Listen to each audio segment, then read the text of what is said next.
Welcome to the Quiet Warrior Show, where we help top leaders find their pathway to incredible success and a lifetime of happiness. Here is your host, Tom Dutta, the Quiet Warrior.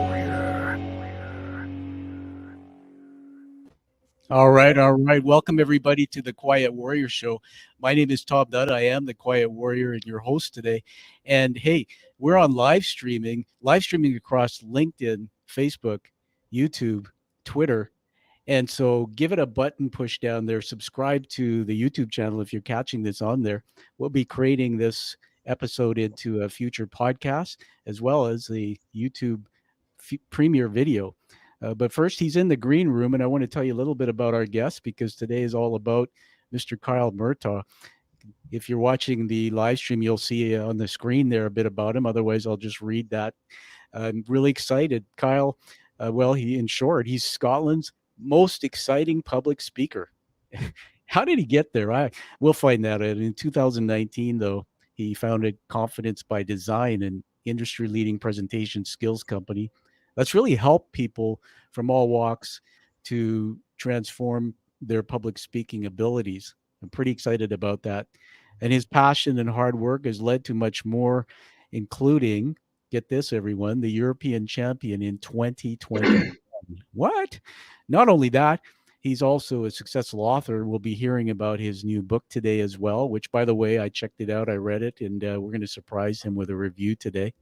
And so what's next for Kyle? What's his next goal? Well, as I bring guests onto the show, I sometimes, ask myself, what's the value that we're going to get out of this show? And I think today, everybody, you want to stay till the end. There'll be some surprises. And I think this one will change your life. So welcome to the show, Kyle Murtagh. Thank you so much, Tom. It's great to be here from across the pond. Yeah. You're in Scotland somewhere, and I'm here in Vancouver, British Columbia. And, Kyle, just think about this in the world we're in where there's so much that we need these days for happiness and connection. And here I am, and I'm able to talk to you in Scotland.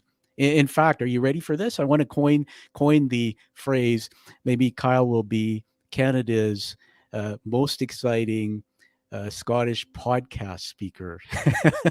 It sounds niche, but I'm going for gold in it. All right, man, go for gold. Hey, listen, this is really all about you. We tell stories, the hero's journey. Let's get right into it. Scotland's most exciting speaker. Okay, great, but obviously, somebody told me the other day, your mother's number one job is to pop you out, and you're on your own. Take us back to the beginning. I mean, tell us a bit about the lead up to having that inspiring thought that you want to be a speaker.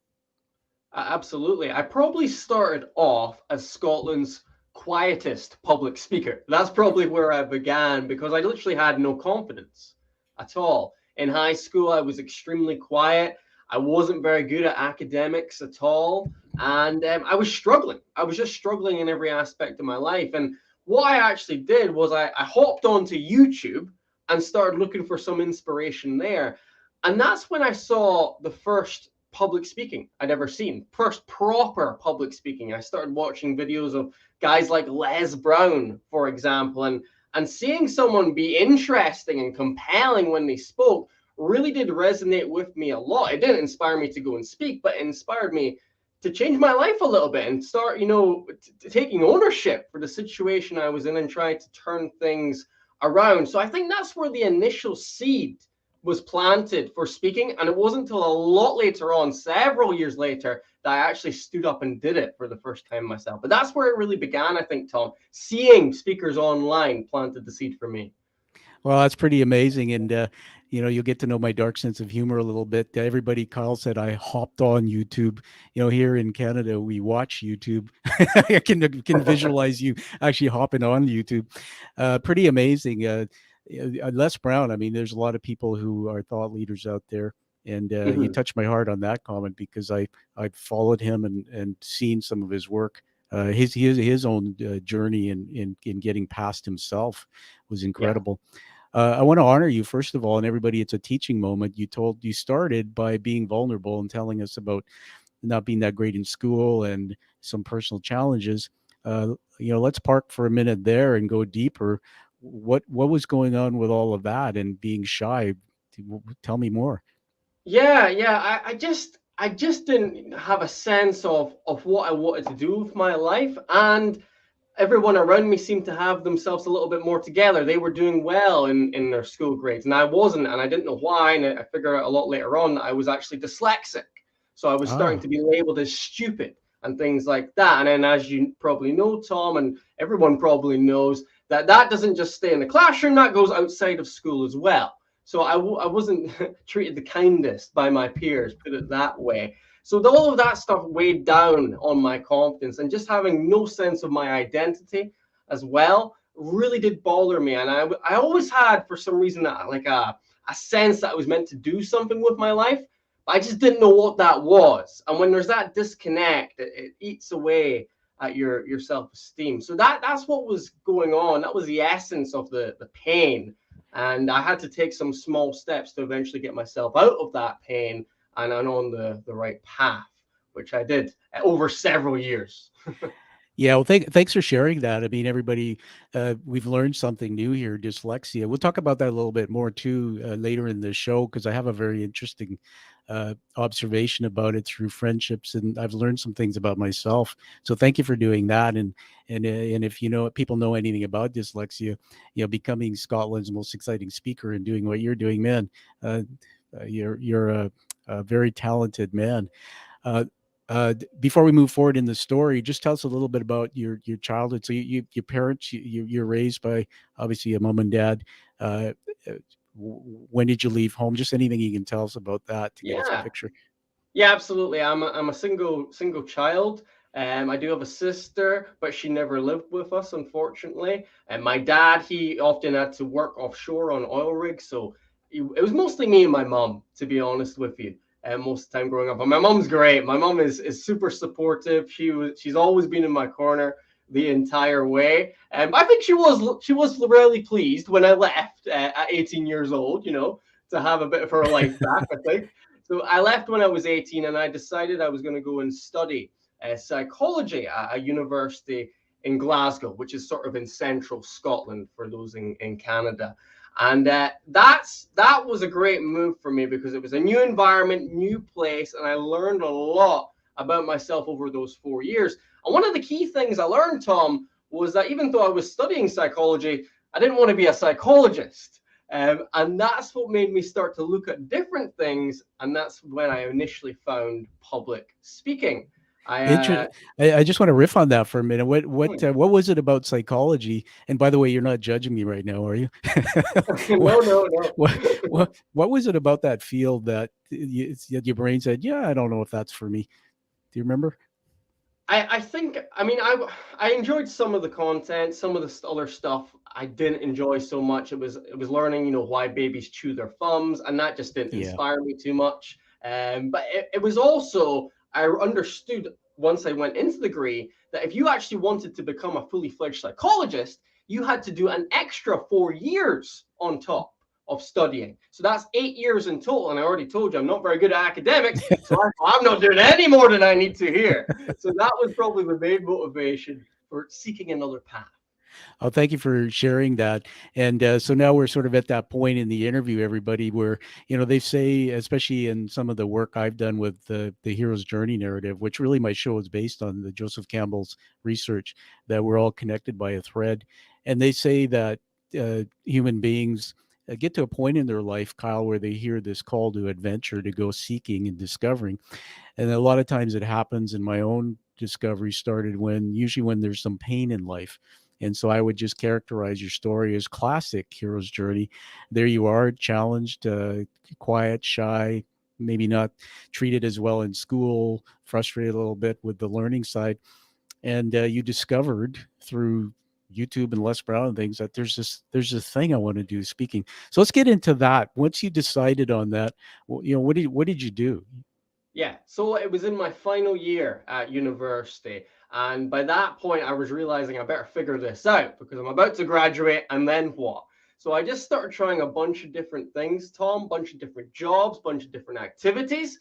And one of those things was going along to a speakers club, which is a bit like Toastmasters. Perhaps your audience know that organization well. Yeah. And what they do at these clubs is basically a group of people meeting up, practicing their public speaking outside of their work environment.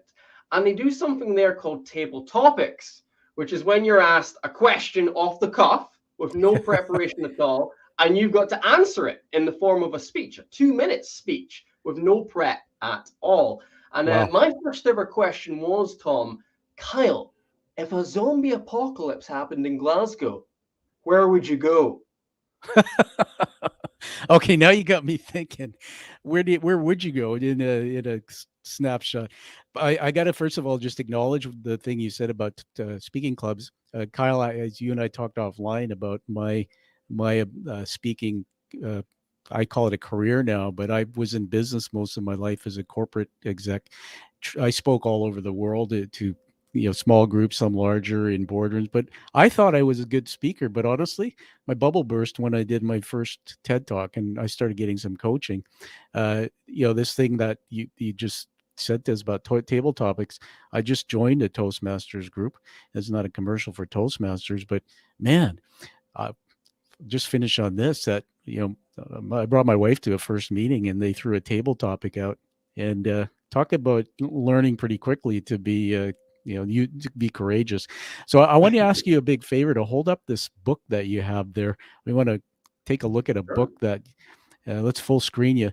Awesome. Just read the title out to us there. It's called The 5 Pillars of Effective Public Speaking.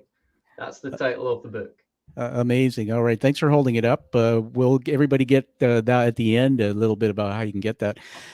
But one of the things that we connected through through another connection I had.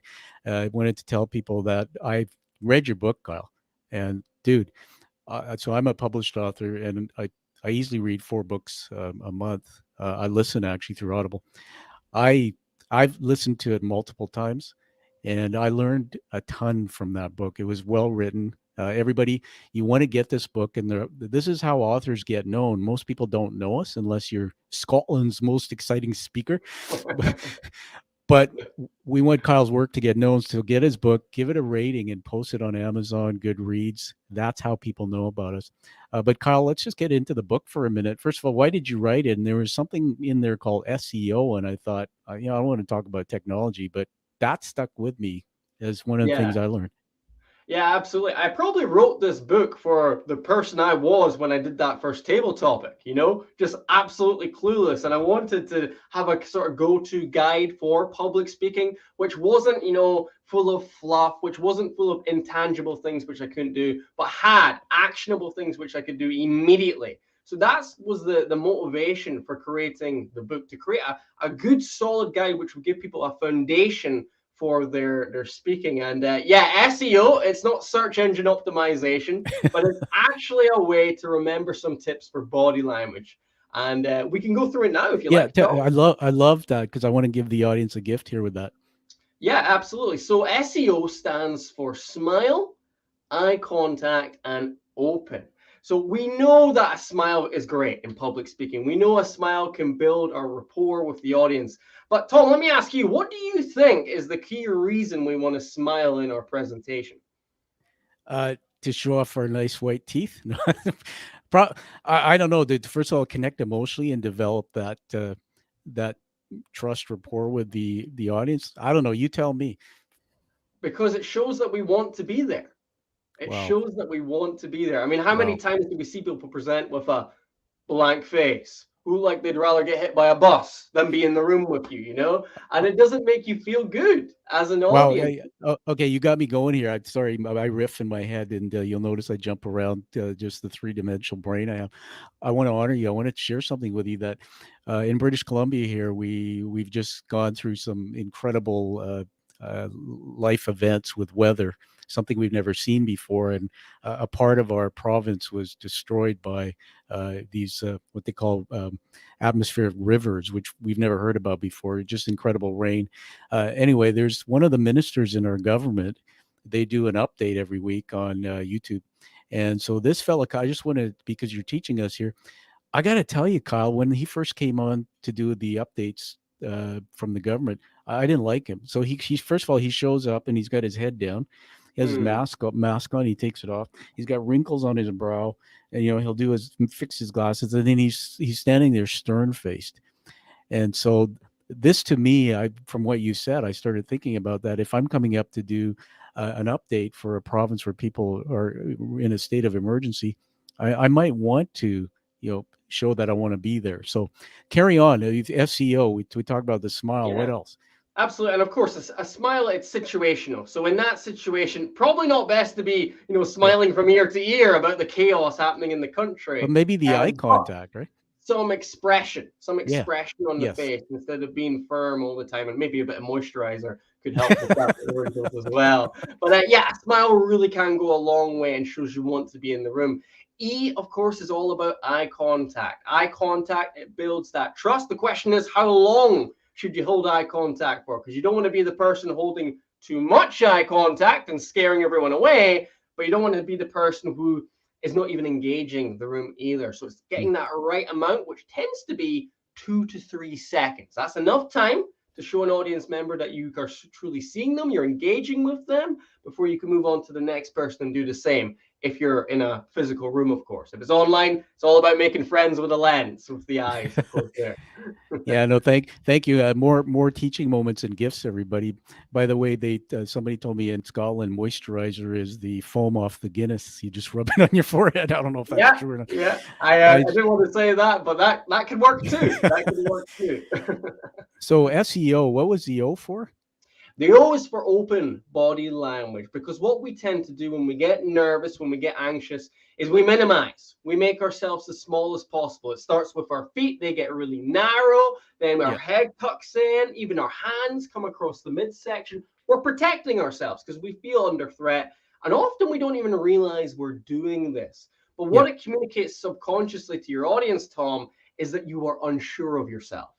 And if you seem unsure of yourself, then whatever information you're sharing is probably not going to be received as strongly as it should be by your audience. So what we want to try and do is the opposite, right? We want to get our feet shoulder width apart, not stretching the fabric too much, of course, if you're wearing jeans, getting the shoulders back, head held up high, and using the hands to gesture if possible, rather than holding them together. So then you're more open and welcoming to the audience and looking more confident as a result.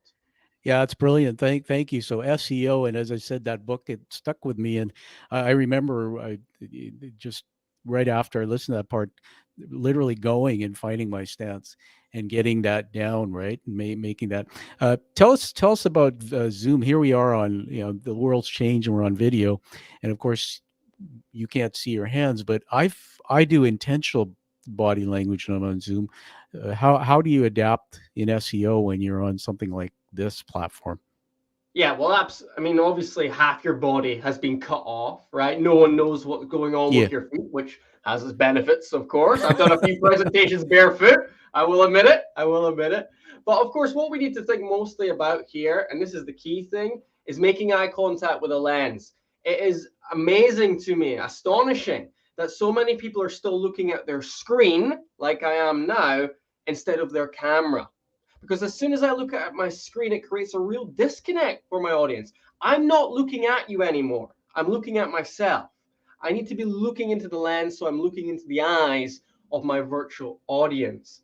And you've also got to be aware of your square, of your frame, and how far, if your gestures go too far, that's not any use. They've got to be in the frame. So you've got to know the limits. And that's just going to come from practice and feeling the environment that you are in, of course. And if I could say one more thing, I would say keep this window that you're in as active as you possibly can, because the more still and stagnant it becomes, the less engaging it will be for the audience. So try and keep it active with your gestures, with your body language, with your passion and enthusiasm.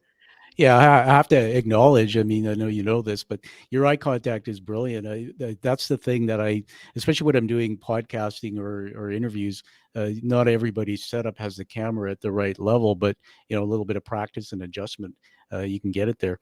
Let's talk about, I really want to hear about tone of voice, because one thing that I hear you do really well, and everybody, when you get Kyle's book, and if you listen to the audiobook, is you have a very good way of making your voice sound not monotone or boring, which quite frankly is how I have spoken most of my life until I learned about this. Tell us a bit about that, because honestly, I think it's a point of fear for a lot of people, because we sound the way we sound. So what are you talking about? Now I got to learn to speak all over. Tell us a bit about that. Yeah, well, the crazy thing is you don't have to learn to speak all over again. You really don't, Ah, because the reality is in a normal conversation, let's say with your friends, when you're having a good time, your tonality, your voice is varying all the time because you're having fun and you're not even thinking about it.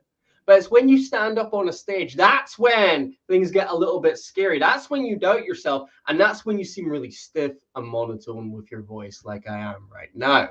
So it's more about being relaxed when you are up there. But it can be helpful still to know the techniques and then begin to deliberately implement them when you're speaking. So I'm going to give you another acronym to think about today, everyone. This one is called TTV, and that stands firstly for tonality. Tonality. And tonality is the way you say something. For example, Tom, do you have a wife? Do you have a girlfriend or a boyfriend? Have you yeah, got a partner? yeah. I got to make it clear. I have a wife. I don't have a girlfriend. Okay, yeah, definitely make that clear. Definitely make that clear. Has your wife ever said to you when you've asked her how you doing? Has she ever said to you, "I'm fine, Tom"? Has she ever Yes. said it like that? Yeah. Yeah. Absolutely. Does she say it every day? Huh? Does she Does say she? it every day? Does she? She tends to respond that way, very short to the point. Or I'll say, "How's your day going?" And it's, or "How was your day?" And it was fine. Yeah, right. So you know, even though her words fine, that means everything's good. You know it's not fine, right? You know That's right. That's sometimes right. it might be the furthest thing from fine, and that's tonality in a nutshell. It's the meaning behind the words, and we can actually learn how to use our tonality strategically to sound more confident, to create mystery with our voice, to create excitement and passion. There's a range of different things we can do with that. The other T is tempo. Tempo is what it says on the tin. It's the speed at which you speak at. You've got Yeah. two options here. You can either speed things up if you want to. That can be really good if you want to lift the energy off the room, or you can slow things down when you come to a key point. And a pause can be really powerful too. And then V in TTV stands for volume, how high or low you speak. Speaking loud can be great for grabbing attention, and speaking lower is great for drawing in attention. So you have these tools available, and what's important is to pick and choose the ones which work for you and slowly begin to implement them in your presentations. Oh, I love that. I want to honor that again as a teaching moment, everybody. So TTV, come back and watch this part of the episode, or get Kyle's book. Kyle, can you hold that book up again, everybody? We're talking to Kyle Murtagh, the author Yeah, of. yeah. So I should mention actually, with the five pillars, we've covered a bit of the content of two of them so far. The first pillar being body language. So SEO is explained in a lot more depth, and TTV is the next pillar, voice. And a lot of techniques explained in a heck of a lot more depth there as well. So yeah, that's 2 out of 5 little tasters there. Yeah, The Five Pillars of Effective Public Speaking, everybody. It's a great book. I've listened to the audiobook, and I'll be surprising you, Kyle. Well, I guess cat's out of the bag with a public review on that. But the TTV thing, I just want to riff on that for a minute with you, that I'm being vulnerable here, and I'm doing it not for any other reason, but to prove to people that, hey, to get to that level of uh, bringing your true personality out, you have to receive feedback, and sometimes it's not always easy to hear. When I was rehearsing for being coached for my TED talk, this is a real line from my coach. Now, of course, I'm going to put it out of context, but Tom, you're boring and you're stoic. I mean, there were other things that, and here's the thing: is that's not the first time I've been told that, because I'm soft spoken and I can be monotone. My personality type in a personality assessment I use and I teach is called Blue. I'm about intimacy, but I've struggled with this tonality thing because it's not naturally. I've also struggled with being soft spoken. So just give me a nugget on that. If somebody's soft spoken, how you say practice, but what am I going to do? Am I going to record myself, listen to it back, listen to it back? Is there vocal, like, tell me what you would do. Yeah, well, what's really important, Tom, and thank you for raising that point there, is that you don't get you don't get too caught up in it that you end up speaking like someone else, Yes. because that's your style, right? You're soft spoken, and that has a lot of powerful qualities in it. I mean, that's a very relatable tone which people can have. People feel relaxed when they listen to you. So those are all things we want to preserve and keep. It's just a case of maybe adding one or two little things to spice it up a little bit. And for example, that could be volume. It could be adding some little spikes of volume in to your presentation now and again. And just a small change like that can go a long way. And what I'd recommend doing, next presentation, aim to use volume a little bit more. Make that your goal. Get it recorded if you possibly can, and then watch that recording back. And you can be able to identify yourself whether you're able to implement that technique successfully, whether it's working for you, whether it's coming across natural enough for you too, whether it's fitting with your personality. And then you can choose from there whether you keep it or you discard it going forward. And of course, if you can get feedback from anyone else, that's even better too, because we are our own worst critic. Yeah, absolutely. Well, I want to take that point and just share with you again something, which into storytelling here, everybody, that when I was again being coached to do a TED Talk in 2020, I was I guess I got to a point in the coaching where my coach sort of stopped and said, like, you got to stop that. And what it was, Kyle, is all my life I've been searching for really the real Tom. And I had created this avatar, this persona, this person that I thought other people wanted to see. And some of it was mired deeply in my self worth thought patterns. I didn't think that people liked the way I talked, or I didn't think that I looked good even on camera. And so I was doing what you said not to do. I was copying.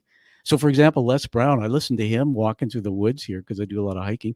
And all of a sudden, I'm finding myself trying to infuse Les Brown into my talk. And I'm going, so what happened was, and I'll finish with this on the story, that they told us to go out to local communities and speak to groups. So I have a friend who got me into a college classroom. And I said, you take your iPhone and tape me. And so I was to rehearse my talk, right? My TED Talk, no cards or anything. And he accidentally turned the video on 5 minutes before I talked, and he recorded it all. And I sent that to my coach. Right away, I got this call from my coach, and she said, did you watch that? And I said, yeah. I said, I'm still trying to figure it out, how not to be, and what's the real, she said, watch the beginning 5 minutes. That's the real Tom. And Kyle, it changed my life, because what the first 5 minutes was what you just taught us. That was actually really me. Yeah. And it's how I showed up all my life. And people tell me that they like that side of Tom. I just had to develop some other things with my confidence, my facial expressions. I don't naturally smile. These muscles get sore when they work. So what you'll probably find is, and maybe to a flaw sometimes, when I'm actually doing my show now and I find myself go in the kitchen cooking and doing things I love, I got this smile on my face. But if you watch some of my first podcasts, I wasn't smiling. Yeah.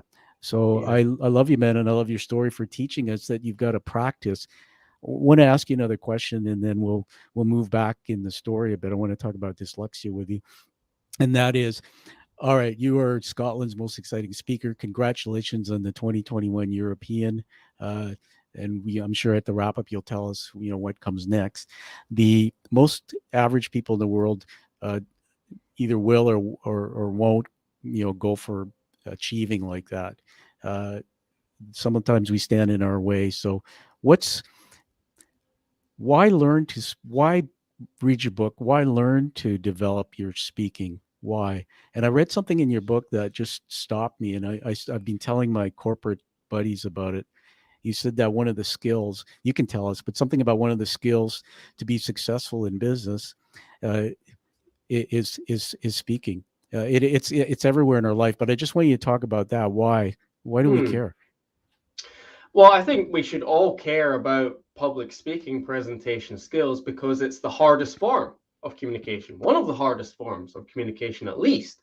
And the incredible thing is, if you can become comfortable in that storm of presenting, right? If you can become grounded, if you can begin to enjoy your presentations, that confidence, that enjoyment will filter down to all other forms of communication that you face in your life. Whether it be sitting at the family table this Christmas, or whether it be in a meeting, in a sales meeting, networking, interviews, all of these things become a lot easier when you become a comfortable public speaker. And that's what I began to realize. The more I did this, the more I spoke in public, I loved the energy that I was Yeah. feeling. I felt like I was finding myself every time I stood up and speak. I was finding my confidence, and I just kind of got sucked into it, Tom, and kept presenting and presenting because I just frankly love it. There's if I had to choose one thing that I would do and I couldn't do anything else in my life, it would be public speaking. So that's probably what drives me to go on and do these things like the book, the competitions, all the other stuff, because this is what I love to my core, my friend. Well, that's awesome, and I appreciate you saying that because everybody, it's another teaching moment to me. That and going back to the hero's journey, sometimes it's a gut punch that you have in life. Like you told us about your being shy and dealing with dyslexia and struggles to learn as you were growing up. For me, my gut punch was I didn't think I looked good enough, and I had self-doubt issues. And isn't it true, Kyle? I've met so many people that when they find that little thing that that causes them pain, it's like a chip on their shoulder, and it drives them, and it drives you through it. And you take that and you say, you know what? That's the reason why I'm going to master this, because I'm going to do all these things that you said. But it's for me, it's about conquering my own wolves or voices in my head. And so I want to just finish with this comment because I loved what you said, that now when I show up, even at the dinner table, or I show up even on the phone, or I show up doing the podcast here, dude, I literally am the same all the time. So it's not an act. And I guess Mm. before I want to get back into the dyslexia conversation, I just thought about that now. What give us some advice on what you do to make it conversational so it doesn't appear to be a performance, because that's not always easy. Yeah, yeah, it's not. It's the classic conflict between being conversational, being really natural, and then all of the delivery stuff that we spoke about. I mean, maybe some people listen to SEO, TTV, and they think that's not me. And here's the thing, right? It's important to be conversational. It's important to be yourself. We've explored that already. It's also important to make it an exciting conversation. And that's when some of the techniques come in. If I was to give you some advice on how to make sure you're conversational when you're speaking, then make sure you're using the words you would use in a conversation, right? Pretend that the audience is your friends. Pretend that your audience is your close friends, and that will bring more of your conversational nature out as a result. So that's the best advice I would give you. Pretend the audience are your friends and just flow with it. Do not overthink. Let things be, because that's you coming out naturally. That's a great. Everybody, come back and listen to that teaching moment here. Pretend your audience are your friends.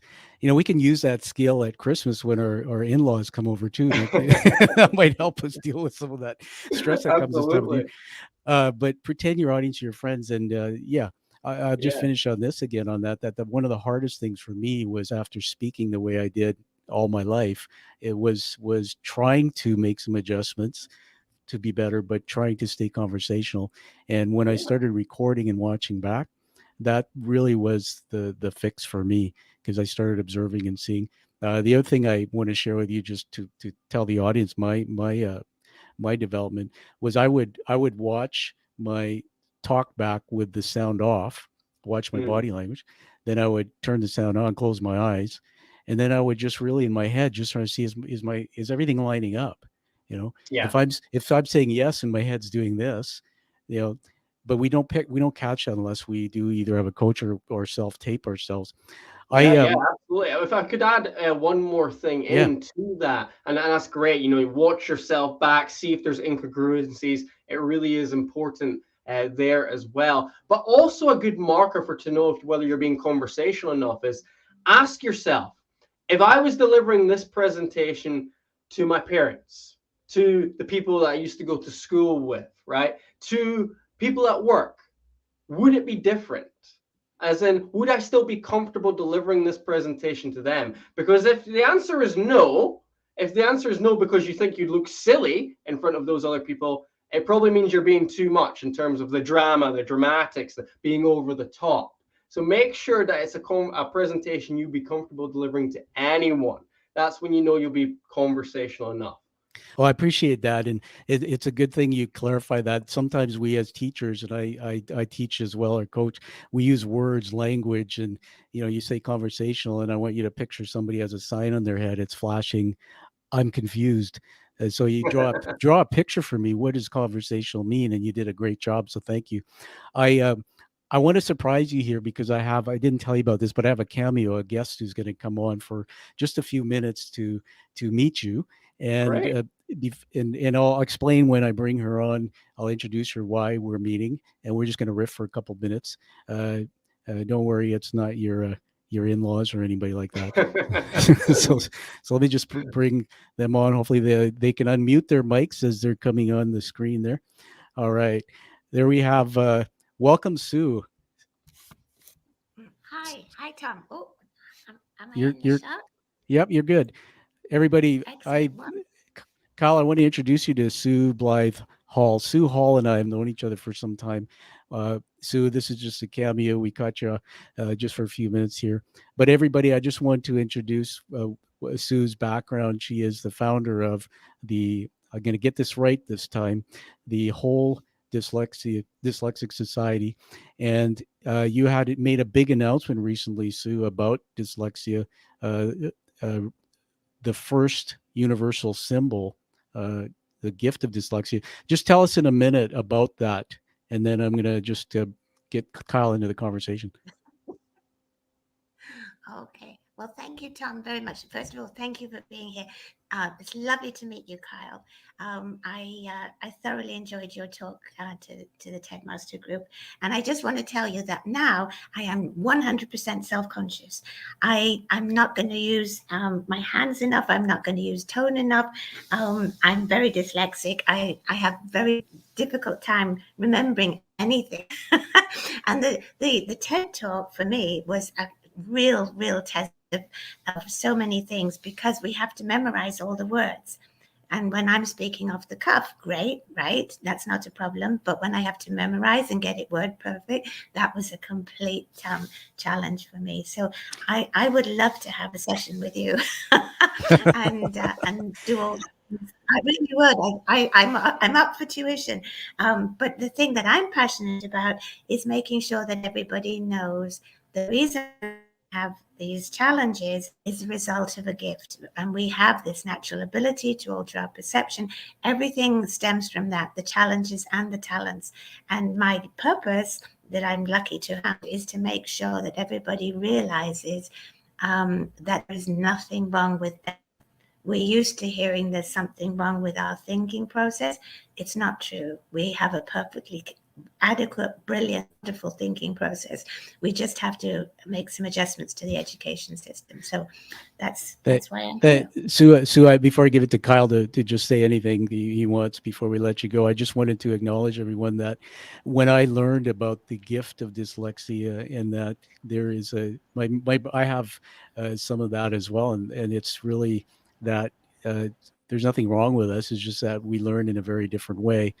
Kyle, I just want to get you to chime in here, man. You were open and honest about having the dyslexia growing up, and there was some shame and vulnerability around it. Just anything you want to say to Sue about the work she's doing or your own journey through it. Yeah. Well, firstly, Sue, great to see you again, and I applaud you for the work you're doing, and I love the word gift because it is a gift. It is an opportunity where we're able to see things from a different perspective because we're dyslexic. And that really is great. And it might mean, yeah, you're not too good at reading or writing or spelling, but guess what? There is something you are good at, probably better than most people at. And you've just got to try and find that and really breathe air into your gift. Kyle, before we say goodbye to Sue, I just wanted to ask you about when you discovered about dyslexia yourself and what Sue was just saying about remembering and memorizing. Are there any nuggets you can give us in terms of how you navigate through that? Well, everybody's different, right? Everybody's different. For me, I do actually memorize quite a lot of things, and I do that through simple reps, just doing it again and again and again, probably more than most people have to do it. And that does help embed things for me, whether it be a speech or back in the day, exams, right? I used to do questions after questions after questions in preparation for the questions in the actual examination. So reps were the key for me, Tom. That's what's always been a golden nugget for myself. That's awesome. Hey, Sue, any last words for Kyle? And then I'm going to just plug you where people can get a hold of you, because I think this topic is a mission we're all connected to. Yes, Sue? I just like to say that obviously reps are the thing that we have to go to when we don't know what else to do. But in actual fact, we are perfectly capable of reading and spelling and writing and all those things if we learn how to do it our way. So this is Kyle. I'm just going to publicly ask if we can have a Zoom today. Sorry, a Zoom Monday. I would love to give you a quick snapshot into how we are totally capable of doing everything everybody else can do. And thank you, Tom, so much. Thank you, Sue, and Kyle. Thanks for letting me have Sue on. Sue, before I let you go, everybody, Sue Hall, you can Google and find her TED Talk and learn more about that. And Kyle, when I after I met Sue, I hopped on a Zoom, and there was no obligations, and I just listened and learned some things. So I'm gonna leave it at that. Hopefully, you two will connect and spend a bit of time. But a pleasure having you on, Sue, and thank you for the great work you're doing. Goodbye. Thank you. All right. Bye. All right. I'm just going to say goodbye to Sue. She can stay in the green room and watch us. Kyle, thank you for letting me bring Sue on. The reason for doing that is when I learned about your navigation through dyslexia and just how incredibly good you are at speaking, I went, wow. And part of my show is for people. There's a lot of people who will watch this who have dyslexia. I know many that by hearing you and actually saying that's what it looks like to be great, and then hearing Sue who talks about the other side of it, I think we're going to inspire a lot of people. So that's awesome. Let's get back to that book, and I've got a couple things I want to honor you with here as we move to wrapping up. First of all, hold up that book again. If we're talking to Kyle Murtagh, the writer of the book. Tell us the title again. The 5 pillars of effective public speaking. So the 5 key skills which all great speakers have. And thank you. I'm going to bring myself back into the picture here. We can't tell that you're proud of that book with that big smile that comes on your face every time you hold it. Isn't it something when you become an author, you get to change the world?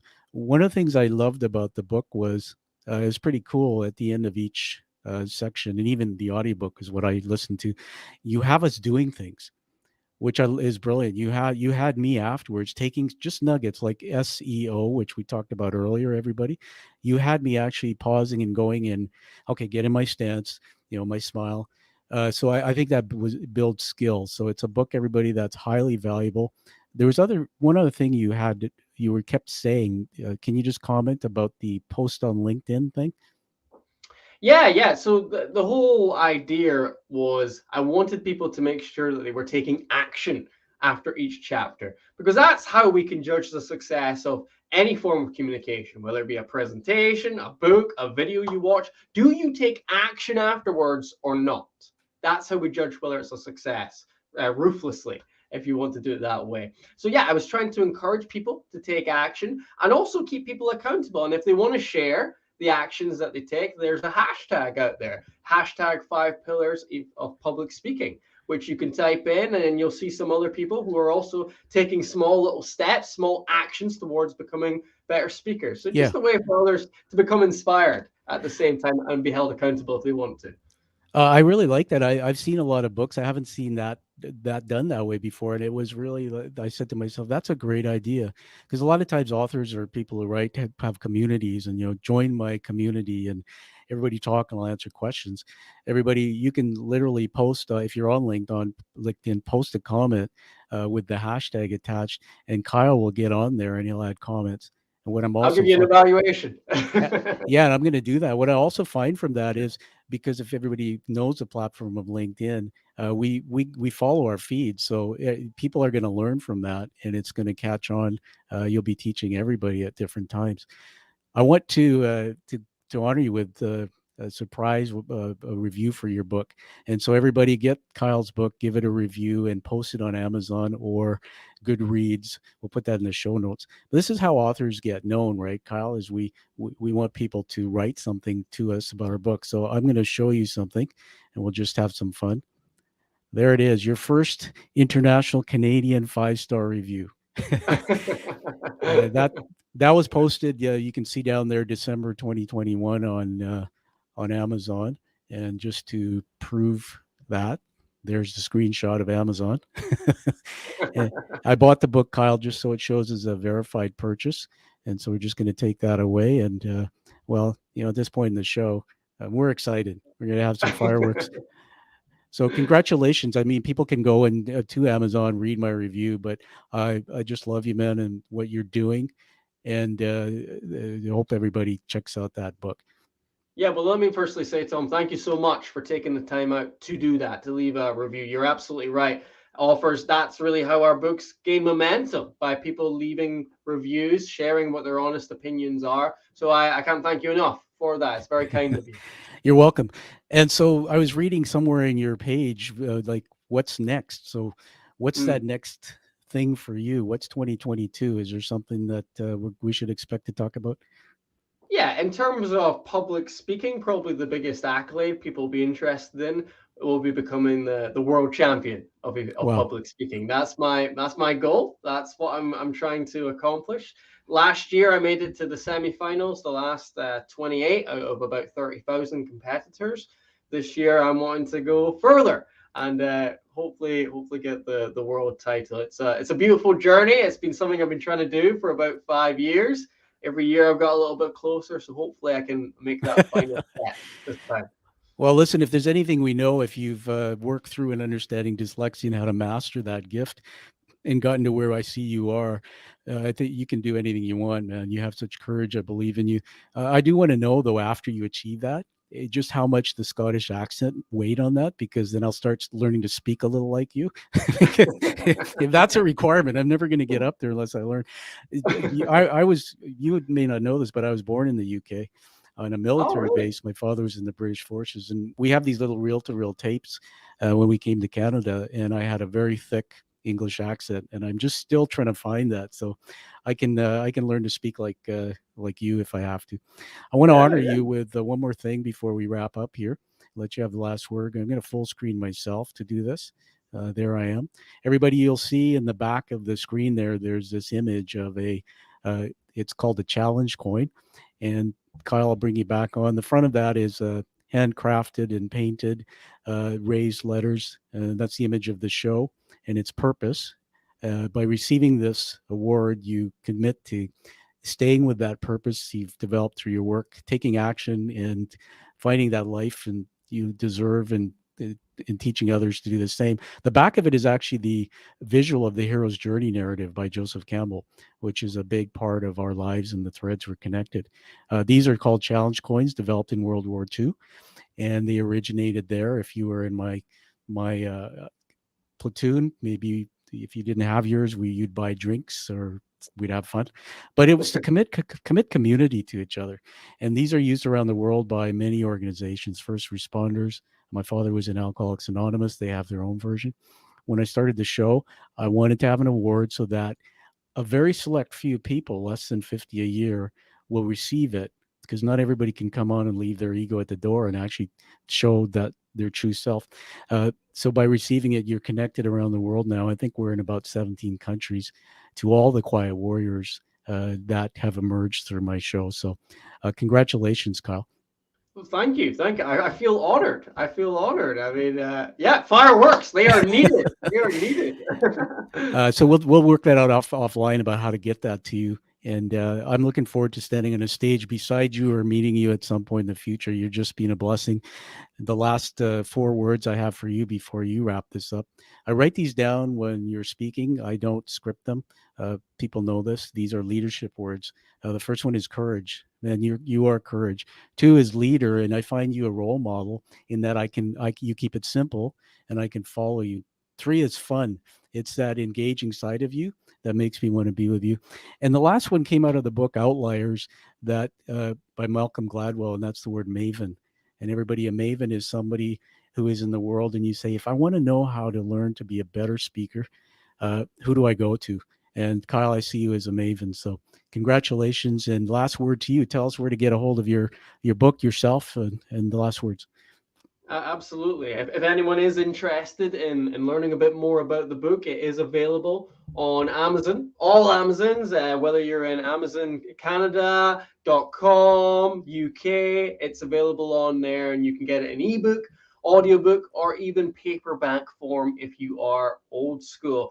And thank you so much for those kind words there, Tom. I would use very similar ones in describing yourself, my friend. But what I will end on, just for anyone listening out there who perhaps is struggling a little bit with their speaking, perhaps doesn't feel like they have the confidence to stand up there at this moment in time, just take some small steps. Your first time does not have to be your best time. It probably will not be your best time, but over time, with taking small steps, little action every week to become a little bit better in your speaking, you will be blown away by how far you will go. You will make a marathon's worth of progress if you are consistent and persistent with your speaking. And then what does that leave you? Well, it leaves you with a lifetime skill, which will serve you to the end of your days. So keep going with your speaking if you're on the edge right now. All right, that's fantastic. Thank you, Kyle, and we'll have you back again just to catch up, maybe in 2022, see where we're at. And everybody, the teaching moment and what Kyle just said, and I'll leave this with you, is that there are a few things I believe a thought leader needs to have, and thought leaders are storytellers. But everybody, no matter who you are, you have something worth sharing. You have something to help other people improve their lives, and by speaking and communicating, that's the gift that we have to do that. So check out Kyle Murtagh. Kyle, thanks again for being on the show, man. My pleasure. My pleasure. Wouldn't miss it for the world. All right. Everybody, find that true purpose and passion like you hear from Kyle. Keep moving forward and live the life that you deserve and desire. Thank you, Kyle.